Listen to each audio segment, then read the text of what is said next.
తెలుగుదేశం పార్టీకి సంబంధించి మేము జర్నలిజమే చేస్తున్నాం తప్పించి మాకు పార్టీ ఇది లేదు అని ఆంధ్రజ్యోతి చెప్తుంది.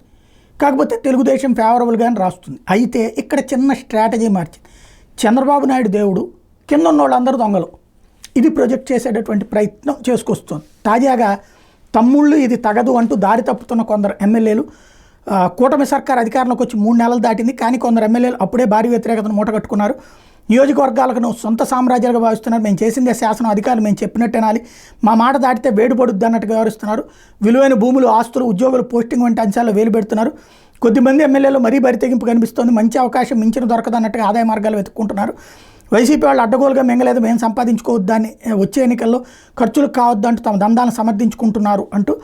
అదే సందర్భంలో వైసీపీ కంచుకోట్లాంటి కడప జిల్లాలో అయితే ఆ ఎమ్మెల్యే ఇష్టారాజ్యంగా నడుస్తోంది అన్నటువంటి ఒక కథనాన్ని, మరొక వైపున సకుటుంబ పంజా అంటూ ఉమ్మడి చిత్తూరు జిల్లాలో గొడవలతో రాడిదేలిన ప్రజాప్రతినిధి కుటుంబ పాలన సాగిస్తున్నారు.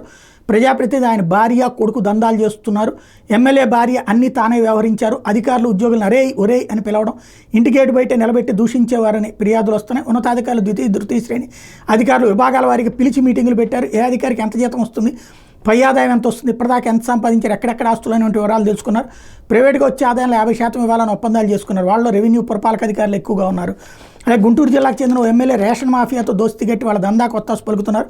అందుకు ప్రతిఫలంగా ఆయనకి నెలకు 5 లక్షల చొప్పున బేటా ముడుతోంది. ఈ డీల్ ఓ రేషన్ మాఫియా వ్యక్తి కుదిర్చారు. అలాగే ఉమ్మడి అనంతపురం జిల్లాలో ఆ ఎమ్మెల్యే సీనియర్, తెలుగుదేశం పార్టీలోనే సీనియర్, గతంలో అధికార పార్టీ నాయకుడు అక్రమాలకు పాల్పడుతున్న కంపెనీలు బెదిరించి తరిమేస్తున్నారు, పోరాటాలు చేశారు. ఇప్పుడు ఆ ఎమ్మెల్యే దందాలకు తెరదీశారు. తన బంధుగణాన్ని అనంతపురం శివారు రీల్ వెంచర్ల మీద దింపారు. ఎన్నికలకు ముందు తర్వాత వేసిన రీల్ వెంచర్ల యజమానులకు పిలిచి సెటిల్ చేసుకోమన్నారు. భారీగా వెంచర్లు ఉండడంతో తన కుటుంబీలకు కూడా రంగంలోకి దింపారు.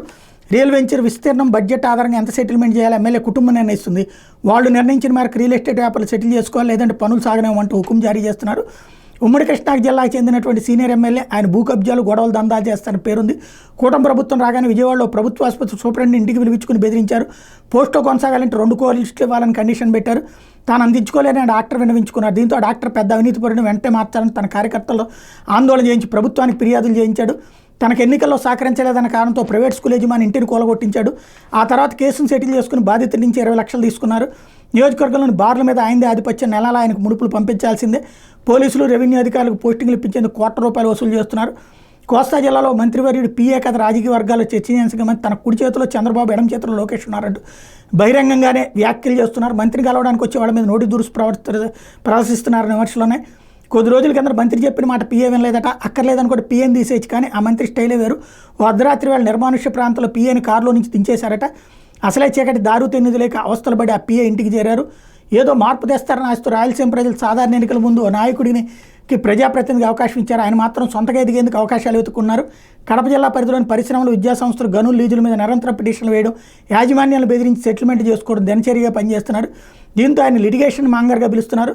సదరు నేతకు ప్రజలు, వ్యాపారవేత్తలు, పార్టీలన్న తేడా ఉండదు. సొంత పార్టీ వాళ్ళ మీద కూడా పిటిషన్లు పెట్టి వేధించడం సర్వసాధారణం. ఇప్పుడైతే ఉమ్మడి చిత్తూరు జిల్లాలో ఎమ్మెల్యే ఇందాక చెప్పినటువంటిది ఓవరాల్గా ఇట్లా జరుగుతున్నాయి అన్నటువంటి వార్త రాసుకొచ్చింది.